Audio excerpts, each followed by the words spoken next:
My son started to feel ashamed of me because I worked as a cleaner to support him, and that destroyed me. There is this one memory that always pops up first when I try to explain how everything went wrong, and it is not even the worst moment.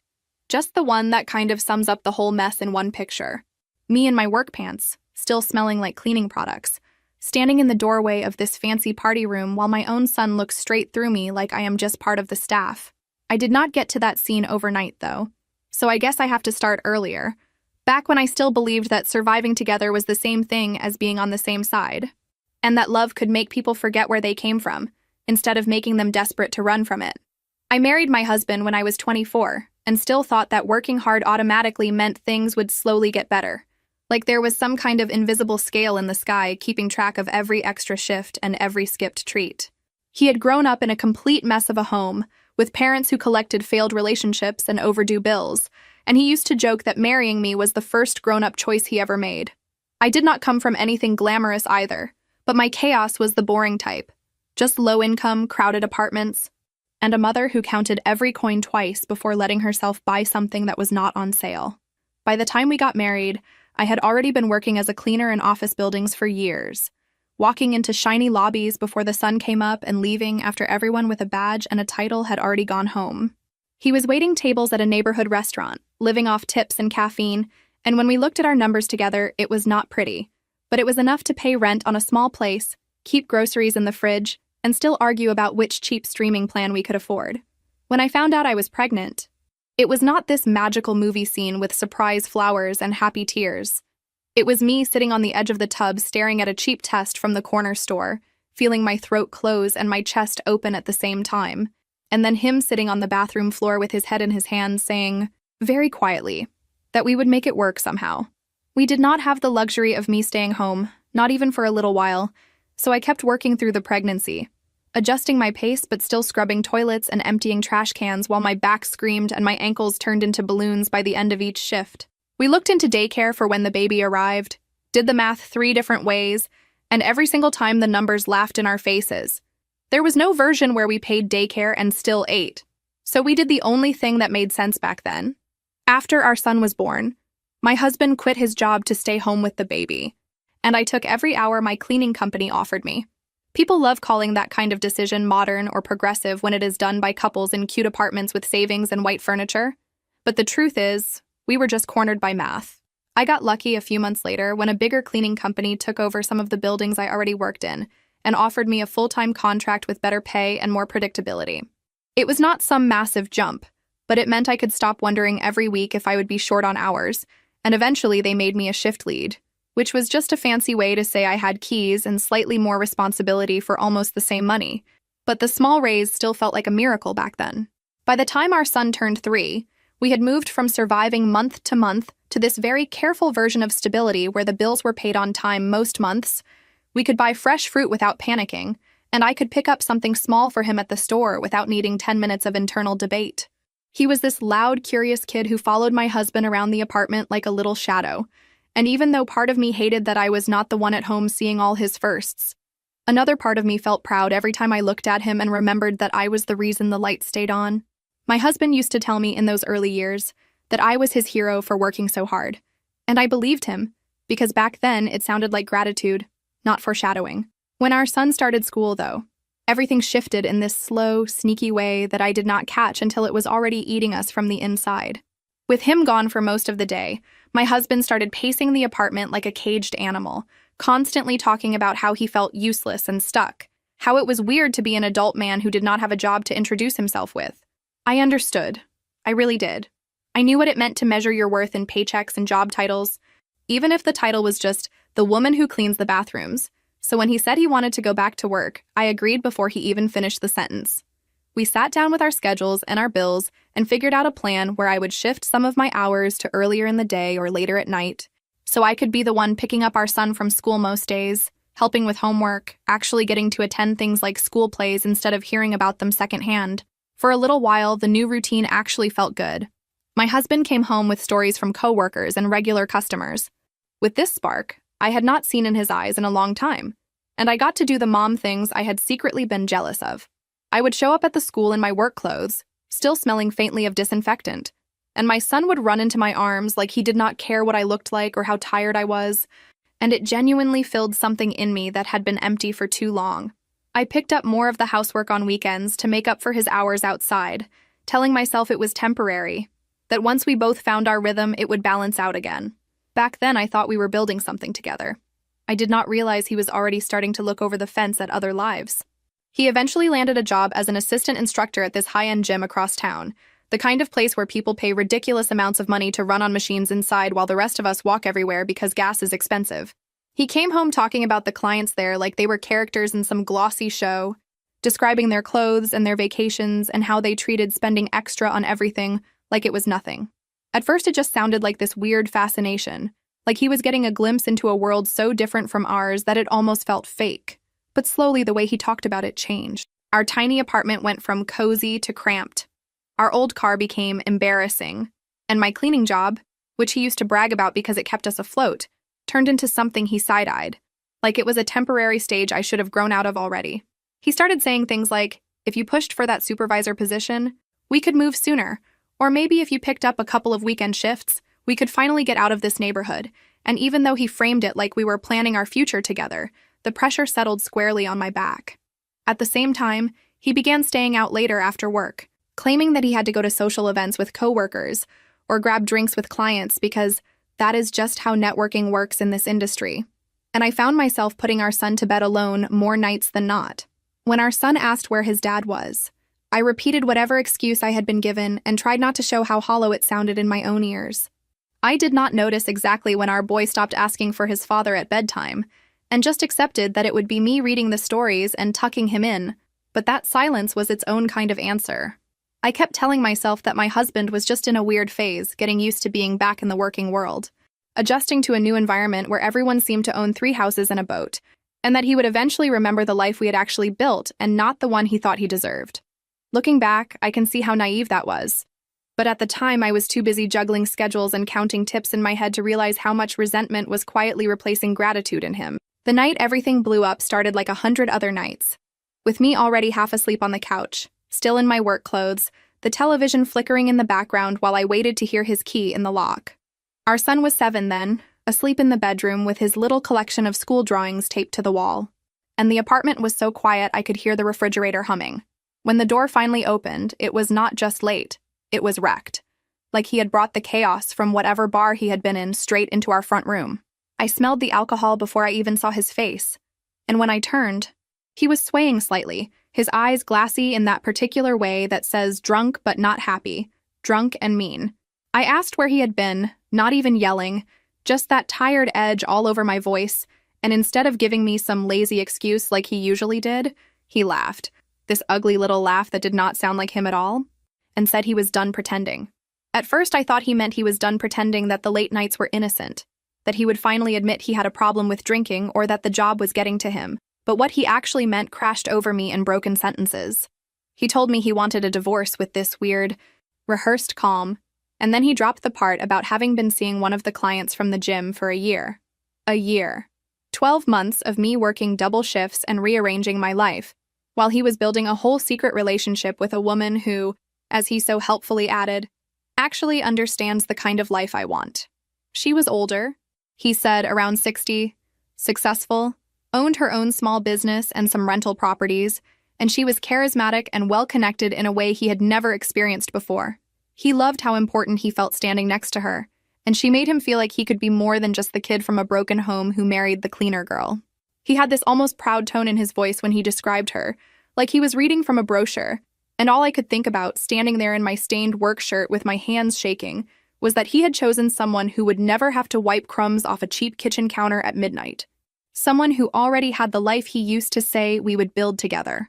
When I asked about our son, about what exactly he thought was going to happen to the child who had been waiting for him at that door for 7 years, he shrugged, and said he figured the boy would be better off with me, that he was not cut out for parenting anyway, and did not see himself fighting for custody.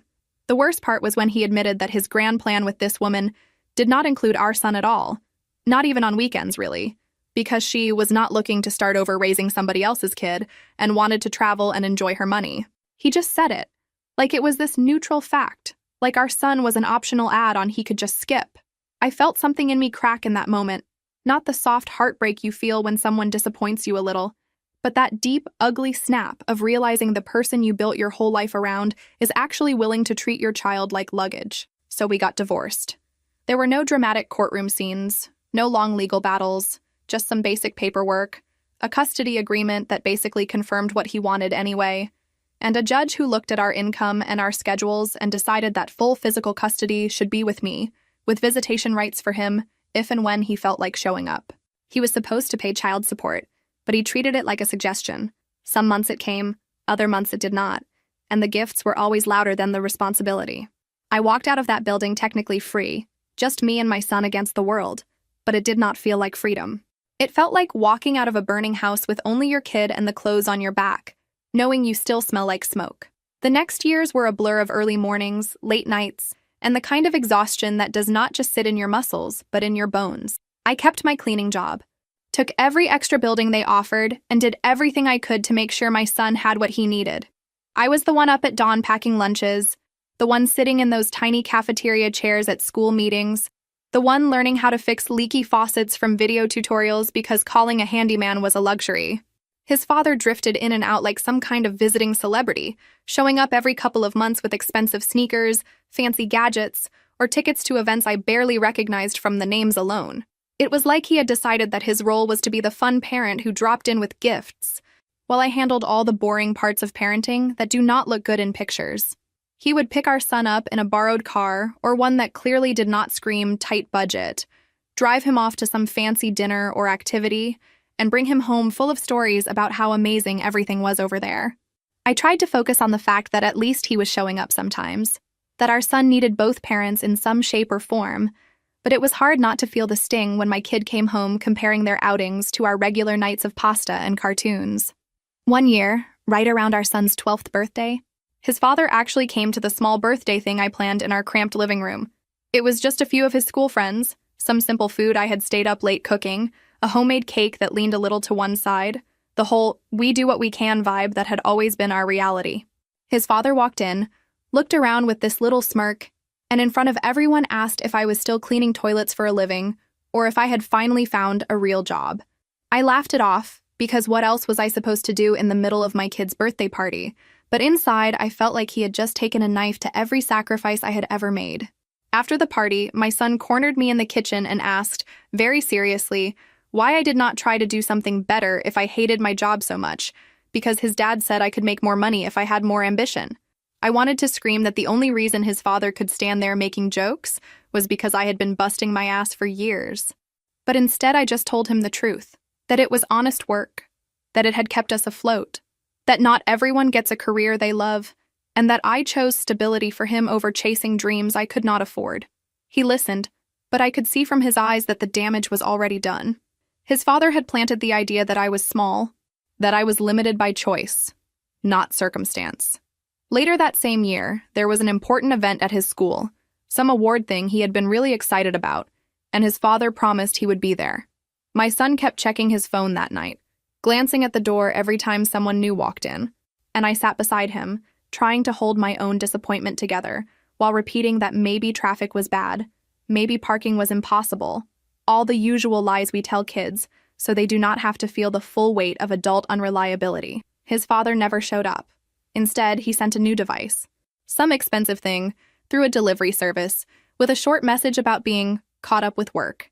Watching my son open that box, trying to act happy while his eyes kept flicking toward the empty seat next to him, was one of the few times I genuinely wanted to throw a gift out the window. Not long after that, in the middle of one of our inevitable arguments, my son said he would rather live with his dad because at least there he did not feel poor all the time. It was like being punched in the lungs. I had known for a while that the visits, the gifts, the glamorous stories were creating some kind of gap between us. But hearing it out loud from his mouth made me realize that the man who had walked away from us had somehow still managed to take my kid with him in a different way. As he moved into his teenage years, everything just sharpened. His father married the wealthy woman officially, and suddenly there were pictures all over this social media app of them in matching outfits at nice restaurants. Of my son in clothes I definitely did not buy. Of trips to places I had only ever seen in magazine pictures at waiting rooms. The narrative they built, very carefully, was that this woman was opening doors for him, giving him opportunities I could never have afforded, that she was some kind of fairy godmother stepping in where the poor, tired mom had failed. She paid for an expensive course he wanted to take. They took him on trips during school breaks, and every visit to their big house added another layer to the story he was telling himself about what a good life looked like. I kept doing what I had always done, working, showing up, trying to be consistent even when I was exhausted and bitter and wanted to scream every time I saw another picture of my son smiling next to them at some place I did not even know how to pronounce. The tension between us grew like mold in a damp corner, quietly at first, then suddenly everywhere. One night, during a particularly bad argument about him coming home late from their place and snapping at me over something small, he finally said it plainly, that I held him back, that I was trying to keep him in this tiny life because I was scared, that if I really loved him, I would want him to move into that world, not cling to this one. I wanted to tell him that what I wanted more than anything was for him not to turn into the kind of man who treated people as stepping stones, that the life I was scared of was not the one with money, but the one where love was a performance, where respect was always conditional on status. Instead, I just told him I loved him, that I was doing the best I could, and watched him roll his eyes like I had said something pathetic. Somehow the years sped up after that. Middle school turned into high school, and I was watching him grow taller while feeling smaller in his eyes. He turned 18 eventually, announced that he wanted to become a barber, and I was actually proud that he had chosen something practical and creative that did not depend on his father's wife's bank account. I scraped together the money to pay for his course, worked extra hours, cut corners everywhere. And when he graduated and started working at a shop, I stood there taking pictures with my old phone, thinking this might be the beginning of us finding each other again. That hope did not last long. Once he was earning his own money and spending more and more time at his father's house, the calls to me got shorter, the visits fewer, and our relationship turned into this thing that existed mostly through quick text messages and occasional holiday dinners where he seemed restless and half-present. I was still technically his mother, but more and more I felt like an old teacher he had once been close to, someone from a chapter he had closed. By the time he turned 24, he was engaged to a woman I barely knew. He and his partner had been dating for a while, but I met her in passing twice, always at events organized by his father or the other side of the family, where I felt like a guest of a guest, someone who had received an invitation by mistake. When they announced the engagement, it was through a group message that included me along with a bunch of people I had never met. The photo was taken at some scenic place during a trip I had not even heard about. The wedding planning kicked into full gear, and I watched it happen mostly from the outside. I was not involved in choosing the venue, the dress, the colors, or any of the things you imagine a mother might help with. I did not expect to pick out centerpieces or anything, but I thought maybe I would at least be asked about the music, or where I would like to sit. Instead, I found out through an offhand comment from a relative that the seating chart had me tucked into a side table with some distant cousins, nowhere near the front rows reserved for immediate family. When I asked my son about it, he said something like, "Oh, we just thought it would be easier this way. Less drama," as if my feelings were a scheduling problem, not something that mattered. He also told me not to get there too early on the day of the wedding because they did not want people hovering around while they were getting ready, which stung more than I wanted to admit. Then came the part that broke something I did not even know was still intact. One afternoon we were talking about the reception, and I asked casually if he had thought about the mother and son dance. He looked uncomfortable, and said he had been thinking of skipping that tradition altogether, because it felt kind of outdated, and he did not want anything too sentimental. I swallowed my disappointment, told him it was his day and his choice, and tried to convince myself that maybe it was better, that I did not want to stand in front of everyone swaying awkwardly, while they all judged my dress. A few days later, I was at a small gathering where his fiancée was talking to one of her friends, and they were excitedly going over the playlist for the reception. The friend mentioned how sweet the mother and son dance was going to be, and the fiancé, without thinking, said something like, "I know," and he picked the perfect song for his dance with his stepmom, "She Is Going to Cry for Sure." I froze. I am not proud of what I did next. I did not confront anyone right there. I just quietly slipped outside, waited until I was alone, and then texted my son a simple question. Who exactly was he planning to dance with?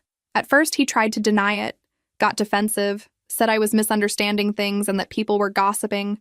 But when I told him exactly what I had heard, he finally admitted it. He had chosen to do the special dance with his stepmother. He said she had been there for him in his most important years, that she had helped him with opportunities, that she made him feel comfortable in the circles he moved in now. and that he did not want to make things weird by ignoring her in front of everyone. He threw in some line about how our relationship was private and complicated, and he did not want to put that on display. I cannot fully describe what that felt like. It was not just jealousy or hurt pride. It was this deep, cold humiliation, like he had taken every sacrifice I had ever made and quietly handed the credit to someone else in front of an audience. I told him, as calmly as I could with my hands shaking, that it hurt me deeply, that it felt like being erased, and he responded with something about how I was making it all about me on his day. That night I lay awake for hours, staring at the ceiling, replaying every moment from his childhood, all the nights I carried him when he had a fever, all the mornings I left before dawn to keep us afloat, and I realized I could not force myself to sit in that room and watch him publicly replace me. So I decided I was not going to the wedding. It was not a dramatic rage decision. It was this slow, painful conclusion that kept coming back no matter how many times I tried to talk myself out of it. When I told him, he reacted exactly how I knew he would, accusing me of being selfish, saying I would ruin his day, that people would talk, that I was proving everyone right about me being difficult. His fiancée called me separately, trying to mediate, saying she understood I was hurt, but that my absence would devastate him. I told her the truth too, that I had been devastated for years and that for once, I had to choose myself. On the night before the wedding, I turned my phone off for a few hours because I knew there would be calls and messages trying to wear me down, and I was afraid that if I heard his voice while he was in full panic mode, I would cave like I always had. I turned it back on in the morning, and there were messages waiting. But what really hit was the call that came through right as I was trying to decide if I should shower or just stay in my pajamas all day and pretend the event did not exist. The number was unfamiliar, but I answered without thinking, and all I could hear at first was frantic breathing and background noise. It was my son, calling from someone else's phone, and he was in full meltdown. He was crying so hard he could barely get the words out, but I pieced them together. His father had shown up to the venue drunk, not slightly buzzed, but completely gone, causing a scene with the bride's parents, hitting on people, saying inappropriate things. The bride's parents, who cared a lot about appearances and reputation, were furious, and the whole situation was spiraling. My son kept saying I needed to come, that I was the only one who could calm his father down, that I had to fix it before everything was ruined. For a second, I almost grabbed my keys. Instinct kicked in, the old muscle memory of rushing in to clean up other people's messes, to sacrifice my own safety, my dignity, my feelings just to keep things from falling apart. But then I remembered the dance, the seat at the back, the years of being treated like an embarrassment, and I heard myself say something I had never said to him before, that I could not help him. I told him I was sorry that things were a mess, that it sounded awful, but that I was not his emergency contact anymore. He begged, his voice cracking, saying I was still his mother, that I could not just sit at home while his life exploded. And I reminded him very quietly that when he planned the event, he had made it clear who he wanted in the front row and who he did not. He tried to say it was not the same thing, that this was different, that he needed me, and I could feel my resolve wobbling a little. But then he said something about how if I really loved him, I would put my pride aside. And that was it. Pride is such a convenient word people use when they mean the bare minimum of self-respect. And I realized that for him, me having boundaries did not fit into his idea of what a mother was supposed to be. I told him I loved him, that I always had, but that I had spent his entire life setting myself on fire to keep everyone warm, and I was done being the designated extinguisher for problems I did not create. Then I hung up. I broke down after that, sobbing in the hallway like I had just watched him get hurt physically, not emotionally. My hands were shaking so badly I had to sit on the floor to breathe. The guilt came in waves. Maybe I should have gone just this once. Maybe it would have been the thing that finally brought us back together. Maybe I was being cruel. But under all that, there was a calmer voice, one I was not used to hearing, that kept reminding me that every time I had rescued his father in the past, nobody had thanked me, and things had never changed. I did not answer when the same number called again 15 minutes later, and eventually, the call stopped. I did not find out exactly what happened at the venue until days later, when the dust had settled and people started talking. A friend of a friend who had been there filled me in, and the story was like watching a slow-motion car crash. My son's father had arrived at the wedding already drunk enough to stumble, wearing a suit that did not fit quite right, loud and overly friendly in that way that makes everyone uncomfortable. He started hitting on the bride's mother, making comments about how good she looked for her age, touching her arm, not taking the hint when she tried to pull away. The bride's parents, who took everything about this wedding personally, were horrified. As if that was not enough, when my son's stepmother tried to pull him aside and calm him down, he started loudly airing out their dirty laundry in front of anyone who happened to be standing nearby, accusing her of cheating on him, of only being with him because she wanted someone to show off, of using her money to control everyone. He shouted about things that had obviously been festering for years, saying how she had never wanted him involved with his old life, meaning me and our son, and how she had made him feel like a guest in his own house. Guests started to quietly move toward the exits while pretending not to stare. At some point, he lost his balance and fell into a row of chairs, knocking them over like dominoes, while the wedding planner tried desperately to keep things together. The bride's parents finally had enough. They told their daughter they were not going to stand there and pretend this was normal, that they would not be part of a union with a family that brought that kind of chaos into such an important day. They walked out, and a decent chunk of their side of the guest list followed them. The officiant refused to proceed, and the venue manager called security, so the ceremony was officially shut down before anyone could walk down the aisle. The wedding never actually happened. There was no exchange of vows, no dance, no cake cutting, just a mess of shouting, crying, and people trying to leave without getting dragged into it. My son sent me a long email a few days after that. It was one of those messages where someone tries to do everything at once. Apologize, explain, justify, blame. He wrote about how embarrassed he was, how furious he was with his father, how heartbroken he felt about his fiancé's parents pulling the plug. But he also made sure to slip in a line about how if I had been there, I might have been able to stop it. He did not write it outright as "this is your fault," but the implication was there, hanging between the sentences. I stared at that email for a long time and then closed it without replying.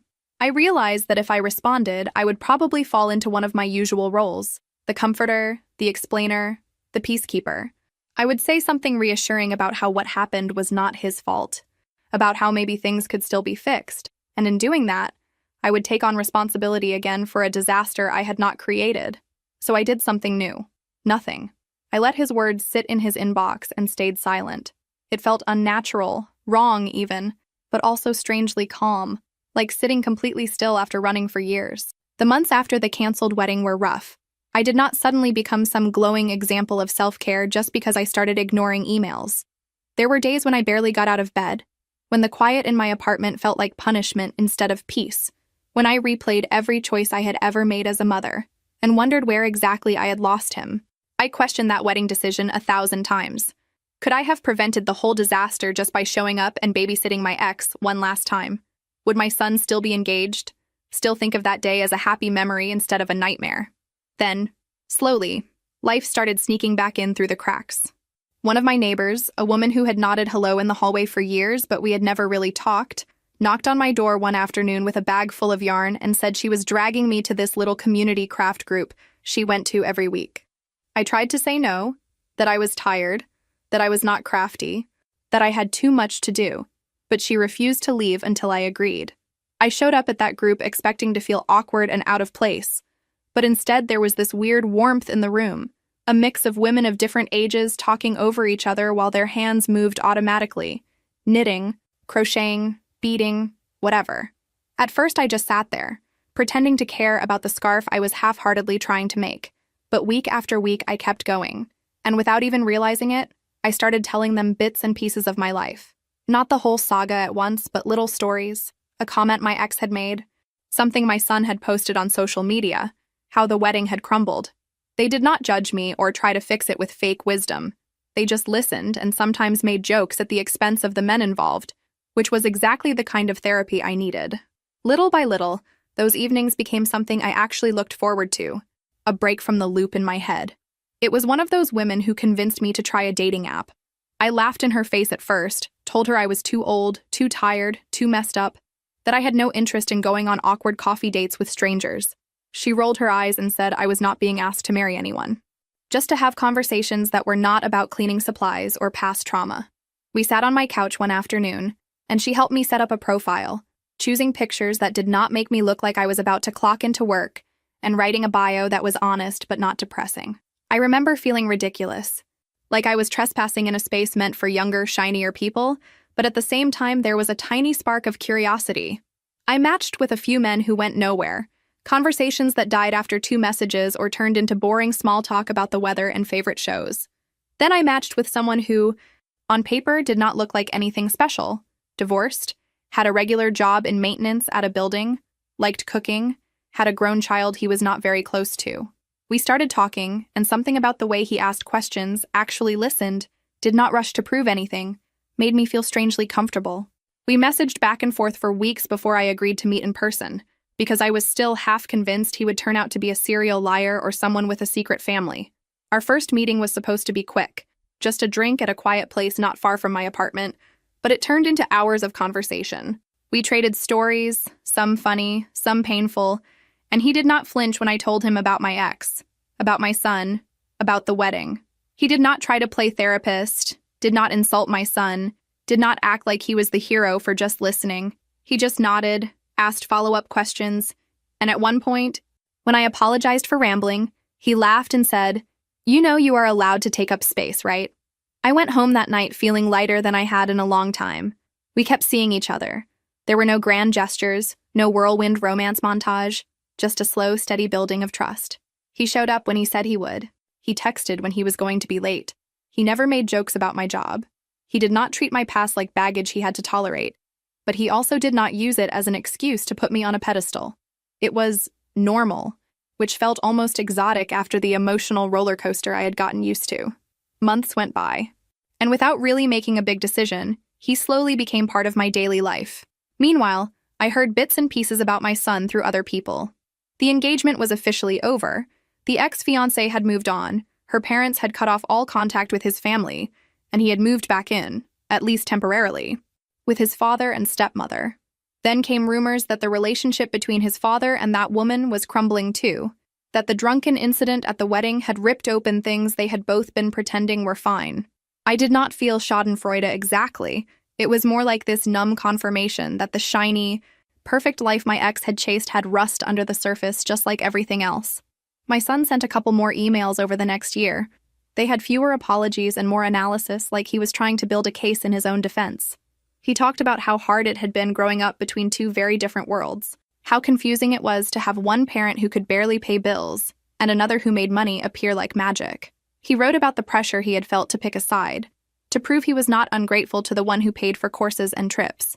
And between all of that, there were little jabs, suggestions that if I had made more money, if I had been less tired, if I had tried harder to fit into their world, things would have been different. None of those messages contained the words, "I am sorry," in a simple, clear way, so I kept not answering. I do not know exactly when 5 years slipped by, but suddenly I was looking at a calendar and realizing that the anniversary of the non-wedding had come and gone multiple times. By then, the man I had met through the app was no longer just someone I was dating. He was my partner, my constant. We had moved in together into a slightly bigger place that still was not fancy but felt like home, with mismatched furniture we both had collected over the years, and a kitchen where we actually cooked together instead of eating over the sink. We talked about everything, fought sometimes in regular human ways, made up without anyone threatening to leave the country in a fit of drama. When he asked me to marry him, it was not some elaborate surprise. It was a conversation at our kitchen table after dinner, where he said he could not imagine growing old with anyone else, and asked if I felt the same. I did. Our wedding was small, held at a modest community center room decorated by our friends from the craft group. There was no strict dress code, no seating chart, no dedicated dance for anyone's ego. I did not invite my ex-husband, obviously. I did not invite my son either. Part of me hesitated, wondered if that would finally close a door that maybe could still be cracked open, but the truth was that door had been closing from his side for years. I had heard through mutual contacts that he had eventually married someone else, a woman from a regular background. Not rich, not obsessed with appearances, just normal. They had a small ceremony, nothing like the production the first one was supposed to be, and he had not invited me. I found out after the fact, and this time the knowledge did not stab me in the same way. It hurt, of course, but it felt more like a dull ache, the kind you get from old injuries when the weather changes. I imagined him standing there, saying vows again, and I hoped, in a distant way, that he would treat this woman better than he had treated me, better than he had allowed himself to treat me. Every now and then, someone will mention him in passing, or show me a recent picture of him they saw online, and I still feel that brief freeze inside, like my body has to process his name before my mind does. I do not hate him. That would be too simple. What I feel is this complicated mix of love, loss, regret, anger, and acceptance that does not have a clean label. The same goes for my son. He is still out there, living his life, cutting hair, paying bills, posting pictures with his new wife and their friends. He has my number. My email has not changed. If he ever wants to have a real conversation, one that does not involve assigning me a role in his personal drama, I am here. I just will not be the one chasing anymore. As for my ex-husband, last I heard, he and the rich woman finally split for good. Apparently all the things he used to brag about, her money, her connections, her elegant circle, came with conditions he could not always meet. When he lost his charm or embarrassed her too publicly, the support dried up. He went from being the shiny project to the headache she did not want to deal with. The irony of him ending up alone after abandoning the family he had built with me is not lost on me. But instead of enjoying it, I mostly just feel tired. He was the first person I ever thought of as home, and now he is just someone whose name makes me check that my emotional locks are still secure. I still clean offices for a living. People sometimes assume that after all of this, I must have gone back to school or changed careers, found some new calling, but the truth is, I did not. I got better contracts, sure, shifted to buildings that pay a little more and treat staff with slightly more respect. But I am still the woman pushing the cart down the hallway, wiping fingerprints off glass doors so other people can walk into shiny lobbies and feel important. For a long time, I was ashamed of that. I thought my worth depended on how far I could get from the version of me who scrubbed bathrooms for a paycheck. Now, when I put on my uniform, I still sometimes feel that old sting when someone looks right through me. But it is not as sharp. I know what this job has paid for. A roof, food, the chance for my son to take a course, the little savings account I share with my new husband for emergencies. I know the strength it took to keep clocking in when my heart was broken, when my body hurt, when my own child looked at me like I was small. I do not need anyone else to understand that for it to be real. Sometimes, late at night, when my new husband is asleep and the apartment is quiet except for distant traffic sounds, I catch myself thinking about that canceled wedding. Not because I wish I had been there, but because that is the day I finally realized I was allowed to stop begging people to see me. I was allowed to sit one out, even if it made other people uncomfortable. I was allowed to let someone else's disaster unfold without jumping in as the unpaid cleanup crew. If you are waiting for some neat ending where my son shows up at my door in tears and we hug and everything is healed, I am sorry. That is not how real life works, at least not mine. Maybe one day we will talk. Maybe we will never see each other again. Both possibilities hurt in different ways, but neither one defines me anymore. For the first time since I was 24 and holding a positive pregnancy test with shaking hands, my life is not built around what he or his father chooses to do. My life is built around quieter things now. The way my new husband laughs at his own bad jokes. The way my craft group friends always bring too much food. The way clean floors shine under fluorescent lights at 3 in the morning when nobody else is around. None of it is glamorous. None of it would make a good commercial. But it is mine. And if that makes me small in some people's eyes, then maybe small is better than invisible, because at least I can see myself clearly here. And I am finally done apologizing for the space I take up. Did you enjoy this story? Joy? Even though it's fictional and made for entertainment, it can reflect real situations that many people live through in silence. Tell me in the comments, what would you do if you were in her place? And do you think she made the right choice by not going to the wedding?